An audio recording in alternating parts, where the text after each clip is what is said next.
wanted to show this elderberry, so it's looking beautiful today. My camera is about to die, so this will be a quick video. Look how gorgeous it is. And the flower petals are falling to the ground from all the rain.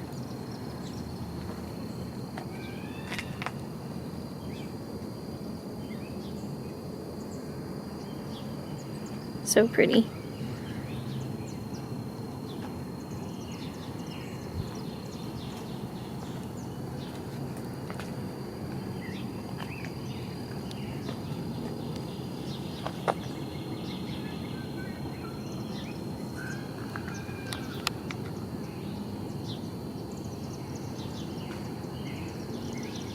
Hello everyone, welcome back to A Wild Approach.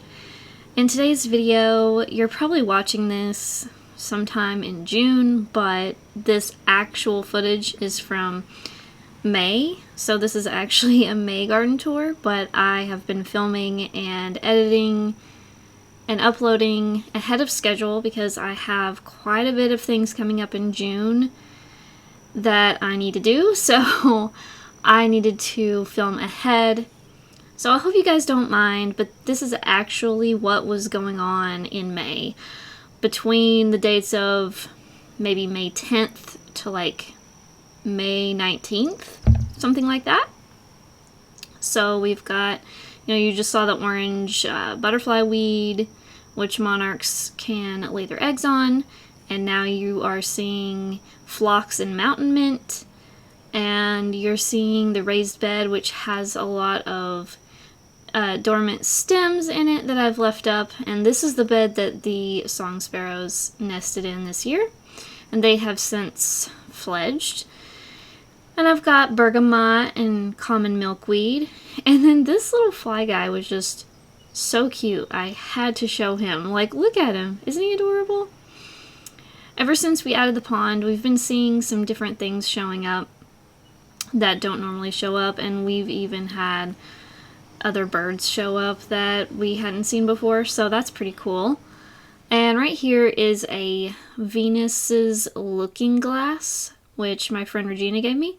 And over here is partridge pea just flushing up. You can see how dense it is, how many there are in that one spot. Partridge pea is a really cool yellow flowering annual. This yellow flower, however, is Lanceleaf Coreopsis. This is one of my favorite plants. I kind of say that about everything though, so I need to just stop saying that. But Lanceleaf Coreopsis is really drought tolerant and tough and just easy. I had it in a container once for like multiple years in a row and it didn't skip a beat. So this is Gara. I have quite a bit of Gara in this raised bed now. I think the Gara is kind of out-competing a lot of the things in this raised bed. So I've since added other things. This white flower is cilantro, which obviously it's not native, but it is an herb. I don't really eat cilantro a whole lot. I think I have that soap gene, but I had it recently in something and it wasn't too bad. I think if there's just too much of it in something, I can taste it too much and it's not good. But here is Penstemon digitalis, I believe, with a little bee hanging out all over it. And we'll be back after this break. Hi guys, could you hit the like button underneath this video? It helps me know which videos resonate most with you guys. Do you need a short, quick guide to get started in wildlife gardening? Well, turns out I've got just the thing. I just came out with a new free ebook just for you, and it's called A Wild Approach to Gardening 101. And it's available on my website today at macylou.com/shop. It's free, so go check it out. What do you have to lose? Alright everybody, we're back. In this video, sometimes you're going to hear sounds from the garden, and sometimes you're not, because this is the day that almost all of us mowed and weed eated. So my husband will be like mowing and weed eating in the background. This is also not native. This is a Canterbury bell plant. It is a biennial, I believe, because it seems to just have foliage the first year, flower the second year, go to seed, and then it kind of just dies after that. So It's something that reseeds itself a little bit, but I don't really have it in a lot of areas. I have it in maybe like 2-3 different areas in the garden per year, max. And over here is crossvine. I have a crossvine at this arbor. That's a newer addition to this area of the garden. We have switchgrass over here. I love the switchgrass, and it's finally getting some height on it. It's absolutely beautiful. I had been wanting to add some native grasses to the garden, and finally I have some. And then, of course, behind it is the elderberry. And I've got the arbor over there, and more lanceleaf coreopsis, which is really giving us a lot of the color that we have right now in this video. Most of the color is the lanceleaf coreopsis, and a little bit of phlox, and the Canterbury bells, and maybe the pink evening primroses. That's mostly what's going on. The penstemon is giving us the white blooms, and yeah, that's mostly what we have at the moment in this garden in May. And over here is the black cherry tree, and I have an elderberry shrub growing at the base of it. And I actually have a buttonbush shrub right there too that's a baby, but you can't hardly see it. And the reason for that is it's kind of a rain garden. And then over here I have coralberry, and it's young. I think I added this past fall. Love this shrub. I'm kind of like waiting to see what its habit is as it grows, because I have some ideas on using that shrub in more situations, more applications around the garden. So I'm excited about that. And then, of course, here under the black cherry tree, I've got rudbeckia, I've got golden alexander, frostweed, columbine, river oats, and I have an oak leaf hydrangea shrub. This is one that I have moved from a different garden bed over here, and it seems to be happier right here, but I'm still waiting to see what it does. It does seem to be a little bit happier though. And then, as you can see, the red columbine is going to seed, and I need to collect more seeds from that. I collected a few, but I need to collect some more. And here is the black cherry tree. The black cherry tree is having some kind of, I don't know if they're galls or rust or what, but it's having some kind of things happening with the leaves this year. So I don't, hopefully it's not hurting the tree. I'm just going to kind of keep an eye on it and see what it's actually doing. So far so good, but I'm just kind of keeping an eye on that. And as you can see, a lot of lanceleaf coreopsis. This is such a great plant. The bees love it, the butterflies love it. I think my husband saw a monarch on it the other day, and it's just beautiful. It gives us that golden color. It's one of those plants you can also have in a container for a long time. I don't know if I mentioned that earlier. I probably did. And then I've got these pink evening primroses on the bottom right of the screen there, and you can see in the background the elderberry. And I just think this view is so pretty. You can see the arbor and everything. And then if we turn over here to the left, you will see Habitat Hedge. Habitat Hedge is this garden that is densely planted with lots of shrubs and small trees, and just to create shelter sites, nesting sites, and all these different things for the wildlife. And then now we're just swooping around looking at the island bed and Eastwick and the other side of Habitat Hedge with the red bud. And then this is my little lawn area. I have this little square of lawn over here. I thought about really just getting rid of even this amount of lawn, but if I do, that'll be years in the future, I think, because I need to calm down a little bit and stop adding so many planting areas, because I'm starting to feel a little bit overwhelmed. I always say that, and I always bounce back from it, it seems, and then I add another area, but for now I'm going to leave this as lawn, even though I don't love lawn, but you know what? It's somewhere where we can have a picnic. It's somewhere where we can throw a blanket down and just sit there. I don't know. I don't know what you want, what else you would want to do with the lawn, unless you have a dog, I guess. But yeah, and then over here is previously the Peninsula Garden turned Pond Garden. And we've got the Washington Hawthorn, late purple aster, common milkweed. But then over here, we've got Tennessee coneflower. And it is just so gorgeous. Tennessee coneflower is so beautiful. Look at the vibrant color on that.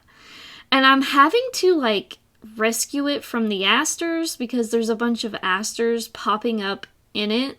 They're the asters that just volunteer around here. This is the pink evening primrose up close. Really beautiful flower. And it blooms for quite a long time. I mean, these have been blooming for weeks and weeks and weeks, if not a month. So that's pretty cool. This is non-native. This is Verbena bonariensis. A lot of you are probably familiar with that. And then right here we've got 2 more American plum shrubs. So we'll see how that goes. Now that I know how much they sucker, we will see. And then I have pale purple coneflower over here. And I've been told that when you have all of these species of coneflower, like you've got purple coneflower, pale purple coneflower, and Tennessee coneflower, that they no longer come true to seed, that they'll like cross with each other and all this interesting stuff happens. And people try to prevent that because maybe it's not always good interesting, maybe sometimes it's bad interesting, I guess. I don't know, but I'm kind of curious, like, what kind of different flowers are we going to get because of that? And something that I do have to keep an eye on with all the coneflowers is aster yellows disease. I have had to remove purple coneflowers in the past for aster yellows disease. So I'll have to keep an eye on that. But over here we've got the oak leaf hydrangea. It's budding out in this video, but it's not fully bloomed out yet. This is a cultivar of oak leaf hydrangea called Snow Princess, I think. And then here is more butterfly weed, and I have some blanket flower mixed in. I might need to move the blanket flower so it can actually get bigger, because I don't really want them to kind of smother each other. And then I've got, you know, the volunteers in here have been frostweed, ironweed, all of that. And then here is a cute little water droplet on the pale purple coneflower. Is that not just so precious? Don't you love it? Don't you just love seeing that? And if you're wondering what that bright yellow shrub is in the background, it's not native. It's like a golden leaf false cypress or something, just to have some evergreen screening and interest. And then on the fence on the left, that was the Carolina jessamine vine growing. And then, of course, you can see the arborvitaes. Those are green giant, or not green giant. Those are emerald green arborvitaes. And then this is an eastern redbud tree. Love this tree. And you can just see how tall some of these trees have gotten over the years. You can see how tall the crepe myrtle has gotten, and you can see how tall the black cherry right there, that black cherry tree has gotten so tall, which we love to see, because this garden, when we started, had 0 mature trees. It had these huge invasive privet shrubs that were basically trees by that point. And everything else was just flat lawn. Not flat because we're on a hill, but like, you know what I mean? Like just one-dimensional lawn. And so we've come a long way. And as you can see, the gate in the background. And I actually have a pawpaw tree baby in this island bed. I don't think I looked at it I don't think I pointed at it with the camera, unfortunately. But it is growing pretty good so far. That area used to be full sun, but this past year or so, it's been more like, it gets a little bit more protected from the sun in the afternoon, or in the evening and in the morning. So that pawpaw might be happy because it's getting some protection from the sun, but it's still getting sun. And then these inside habitat hedge, this is American plum. And hopefully we'll get some plums this year. And then this is the black cherry cherries. And it's all intertwined with the Eastern Redbud. So you can see the Eastern Redbud seed pods up there and over here, which is pretty cool. And the edge is box elder, actually, that I typically trim. I don't know why the camera just did that. Sorry about that, guys. Not trying to make you dizzy. That is a frostweed. So frostweed, ironweed, these two volunteer everywhere in the garden. They have kind of become the filler in between other things. And as you just saw, those little suckers were from the plums. The plums sucker out quite a bit, and they've been going kind of all over the place back here. We call this cubbyhole garden because when you come through, you can see my husband actually with the weed eater going through the little opening there. When you come through the opening, it's just usually so much more shady over here, and so we've called it cubbyhole garden, which is really just the area between habitat hedge and the property line. So you can also go up the path like I just did here, and you can get back to the side garden, which I call Fairy Creek, and you can see the little bridge my husband made years ago that goes over the quote-unquote creek, which is actually a dry creek, which is actually a trench that I dug from my backyard to my front yard. And it's actually really hard to see now that the plants have grown in, but on the left there is a witch hazel. It's not the common witch hazel, it is the Ozark witch hazel. I'd like to get the common witch hazel since it's actually more native where I am. But then over here we've got purple flowering raspberry shrubs, which I love on the bottom there. And then the vine on the house is Virginia creeper. The Virginia creeper just volunteered. So I haven't had to plant any of that. And then at the downspout, I've got cardinal flowers growing, and I cannot wait until they bloom. I'm so excited. I finally found a spot where I think cardinal flower can survive and even maybe thrive. For some reason, I forgot to show you the pawpaw tree and the dogwood tree that I have planted back there, but okay, we're just going to keep on trucking.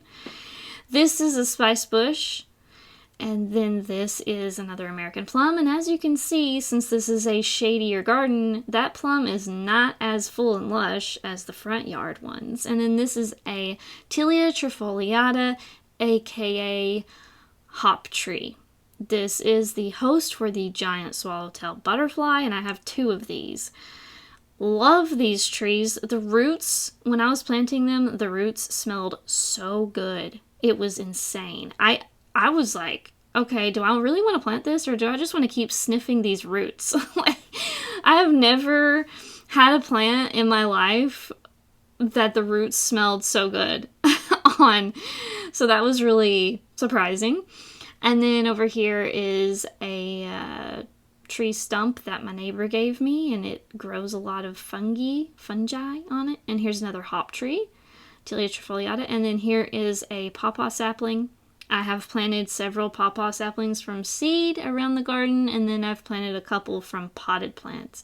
And then here's a silky dogwood blooming really beautifully back here. And then this garden area is called Mossy Hill. And the reason we call this Mossy Hill is because in the winter / early spring maybe, it does get a lot of moss in the main path of this garden. But you would never really know it in the summer, because then it just kind of disappears, goes dormant in the summer because it gets hot and dry. And then this is alleyway garden, where I have a brush pile, but we're not really going to go back there today in this video because we have other things to see, and I cannot really have I have almost the whole garden in this video, but I don't have everything. So I don't think alleyway's in this video, and I don't think the road bed is in this video. But here's Courtyard Garden. Courtyard Garden has asters, anise hyssop, violets, coralberry, coreopsis. That's the aster, that little tiny thing there that I pointed to, and then that's a violet, and that's anise hyssop, and that's another anise hyssop, and I planted another anise hyssop, and I have coralberry right there. And then if you keep going up the path, you'll see just how close these things are together, because I had a lot of gaps between the Coreopsis, the phlox, the New Jersey tea, and everything, and I was just getting so many weeds. You'll see there are still quite a few weeds in this video. This garden, I didn't mulch because this phlox is more like drought tolerant and adapted, and then the New Jersey tea is also more drought adapted. So I was trying to keep this garden to where when it rains it's moist, but then it will dry back out because these plants do like well draining soil. And the soil is more sandy over here. It's like a sandy clay loam situation, more so than the clay that we have up front. And I've got crossvine right here, which I really want it to grow onto the garage. I want it to cover this whole part of the wall of the garage over here on the left side of this window. I just think that would be gorgeous because this solid white wall has been the bane of my existence. I've been hating it for years. And here's New Jersey tea. I've got 2 of them right here. And I've heard some things about them being difficult to establish, so we'll see how that goes. And then I've got the Phloxamina, which I was already talking about. And then this is anise hyssop. I just planted these a few days ago. And I probably planted these things too close together. But again, I had removed a bunch of weeds. And I was like, I've got to get something in here to prevent these weeds. Are just too many. And I don't want to put mulch down. At least not right now. Because I really want to just make sure everything's going to drain well in the spring. And I might do mulch in the summer.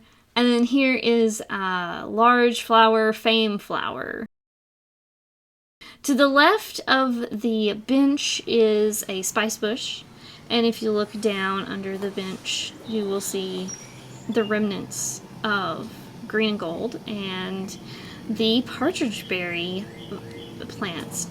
Cute little plants, beautiful for like shady gardens, so perfect for under the bench in the shady side of the courtyard garden. Because the courtyard garden is kind of cool because the way it's positioned, the left side where the bench is pretty much the shady side, and then the side with the Coreopsis and the New Jersey tea and everything, the phlox and everything, that's the sunny side for the most part. So, and I just showed you a cup plant, so that thing's gonna get huge, and I really wanted a really huge tall thing right there before you go to the courtyard because I thought that would be pretty cool. And then here is the sassafras tree. It's doing great from what I can tell. It keeps getting new growth. Like, even after this video, you know, I filmed this video like, I don't know, May 11th, May 15th, somewhere around there. And today I'm recording the audio, which is May 22nd, and it's already got new growth again on it. So I'm really happy with that, but it's my only sassafras tree. And I always worry when I only have one of something, especially only one of something that is one of my favorite plants. So I actually ordered seeds like months and months and months ago, and I got them in the mail, and some of them I direct sowed in the fall, and some of them I put in the fridge, and I just haven't had any luck yet with any of them. And so I'll keep you guys posted. But here's some anise hyssop in a pot. I've also stuck some elderberry cuttings in a pot. And what else? Over here, I've got another elderberry cutting in a pot. I've got like all kinds of little seedlings going on. I've got stiff goldenrod, blue mist flower, and over here I've got late bone set and little blue stem. Hopefully the little blue stem is actually coming up. And the late bone set is just having the time of its life, and so is the anise hyssop. Those two plants are not skipping a beat. The stiff goldenrod too is doing pretty good. And then over here I've got things like switchgrass, sneezeweed, the little black cherry tree potted up with some violets as a ground cover.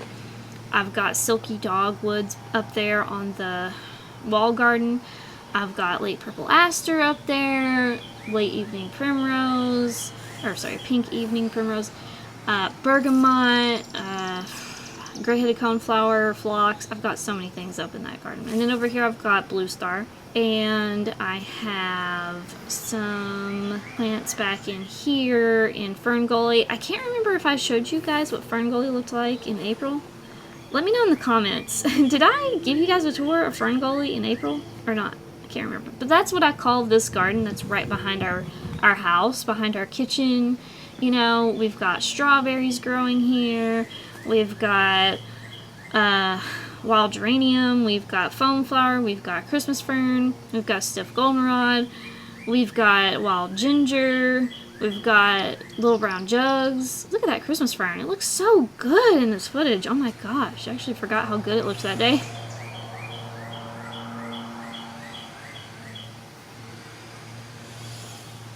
There's that little brown jug, I think that's what it is. And then I've got these little grasses that just volunteer around here that I love, love, love. I've got cardinal flower or great blue lobelia mixed in here that I've planted from seed. I've got golden Alexander, purple coneflower, more wild ginger, probably have lady fern back in the very back where you probably can't see. I've got ruellias, I've got obedient plant, and I've got blue mist flower, and then somewhere in there is red chokeberry. Okay, guys, Fern Gully is insanely full of stuff. Now, over here, we've got Hummingbird Haven, okay? Hummingbird Haven is obviously for hummingbirds, but it's also for butterflies and bees. I just call it Hummingbird Haven because I like to name all of my gardens, and this one is probably the most utilized area for the hummingbirds because they love the coral honeysuckle that's in this garden. But anyway, we've got common 9-bark, which is starting to go to seed, and around it I have yarrow, and I have those yellow Maryland asters. I've got Phlox subulata, I think. I've got Penstemon digitalis, and I think I also have Penstemon pallida, or pallidus. Is it pallida or pallidus? I don't know, but this one's Penstemon digitalis. The bees are loving it. I've got frostweed, I've got arrowwood viburnum, I've got Verbena bonariensis, not native. I've got Virginia creeper, Carolina jessamine. I'm just naming all the things in this garden right now. I've got... oh my goodness, what else do I have? I have... there's the arrowwood viburnum shrub right there you've seen in the previous video. Oh my gosh. Oh, and I have a button bush, which is actually doing pretty good. I have been watering it so that it gets a really good start. But it's been doing a lot better than I expected because I just kind of planted it here on a whim because I grew it from seed. I grew a bunch of them from seed, and I just kind of placed them where I thought, oh, maybe it'll get some water from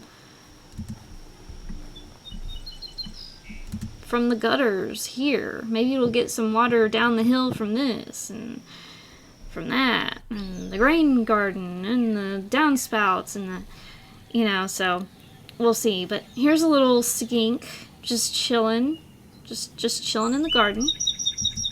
He let me film him for a while, which was pretty cool. And here is the Tennessee coneflower again. I just think it's so beautiful. Just something about that vibrant color is gorgeous, and like I said, I've got to keep the asters off of it because they keep weaving in there. And then I've got the pale purple coneflower, which is so beautiful too, and I just love how the petals just drape down just so gracefully and beautifully. And I have been planting some native grasses around, but I don't know if it's been enough. I mean, I have some switchgrass at the back of this bed, and I have some like pink muley grass, and in a bed nearby I have like purple lovegrass, but I just think that the shorter grasses at least are having a hard time getting established, and I might have to move them out further. I might have to get rid of some lawn again to like move the shorter grasses further out because I think they're just getting lost in all the other plants. So I've got some editing to do. I've got a little bit of work to do to kind of fix some issues here and there, but overall I'm excited and I'm happy about it. And I've got, you know, the Virginia Creeper growing on the birdhouse this year, which is pretty cool. It looks really cute, in my opinion. Even though that birdhouse is probably past its prime, it's probably time for me to get a new one. I've had it for years now, it's probably in its 5th year. So, I don't know. They do like when the birdhouses are more natural, though, anyways, and kind of looking more like they fit into the environment. This is a spiderwort.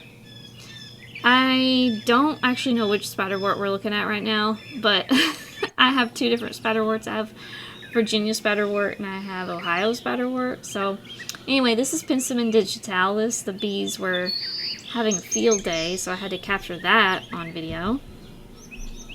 They were just having so much fun, and it was just so cool to watch. Some of them are mason bees, some of them are just, I think, bumblebees. But it's adorable, isn't it? It's just so cute. Penstemon is one of those just absolutely gorgeous native plants too. And there's so many different kinds of penstemons. I mean, there are purple ones, there are white ones, there are like pale kind of pinky purple ones. I don't know. There are different like sizes of flowers. There's different heights of plant. And I just love that. It's so cool. And here's the arbor.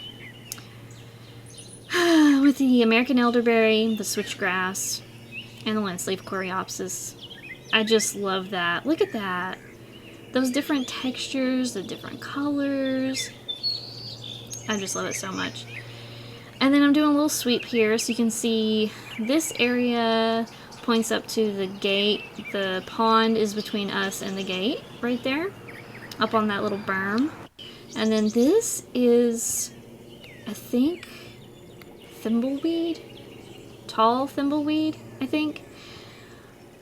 This was a happy accident. I actually didn't like buy this on purpose. Like, it came with another native plant, like in the pot. Like, it just showed up. So that was pretty cool. That was really a nice little free surprise with my purchase. Can't complain about that. Isn't it cute? It's such a cute plant. You guys should see the seed heads. I may have shown you guys the seed heads this past fall. I can't remember. And then here's the oak leaf hydrangea again, but on a day when it was more, I think it just was blooming more on this day. Because this whole entire video has a few different dates of filming going on. And so that way I could show... Oh wait, it looks like maybe a leaf cutter bee has been cutting the flower petals. Did you guys see that? You see those perfect little circle cutouts from the flowers? I just now noticed that. That is so cool. Oh, and guess what? I think my Joe Pye weed is actually back. I thought it died. I thought my Joe Pye weed was just dead. But it looks like it's here, because I found this the other day. I was like, wait a minute. Is this my Joe Pye weed? Back from the dead? So I'm really excited about that, you guys. And here we are, looking up at the gate from Habitat Hedge. I think this is a beautiful view. I think that the garden is looking gorgeous in May.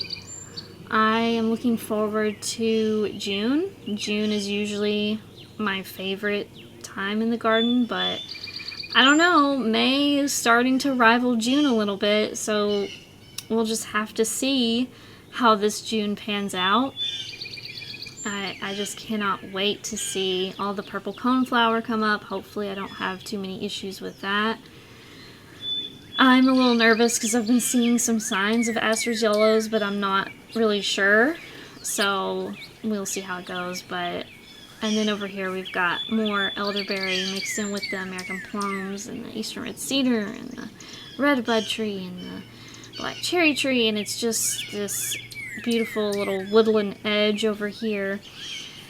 And I guess that wraps it up, guys. Don't forget to leave a comment and let me know what you think of this video. Let me know what's going on in your gardens right now. And check out this this blue jay. I mean, I've never gotten that good of footage of a blue jay before, so I was pretty excited that while I was actually outside in the garden, I could get this good of a footage clip of a blue jay. So that's pretty exciting. Don't forget to hit the like button if you enjoyed this video, subscribe if you don't want to miss out on more, and I will see you all in the next one. Bye guys.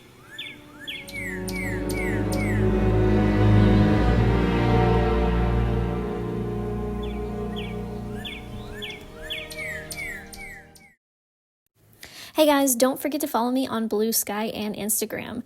These are the two best social media accounts other than YouTube where you can find me and you can see me post photos of the garden, thoughts on wildlife, and more. So don't forget to follow me over there. Brand new items are now available in the shop. Thanks so much to viewers like you for supporting the channel.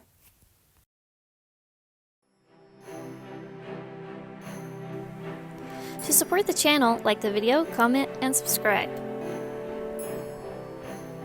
You can also support my work by buying art from me at macylou.com.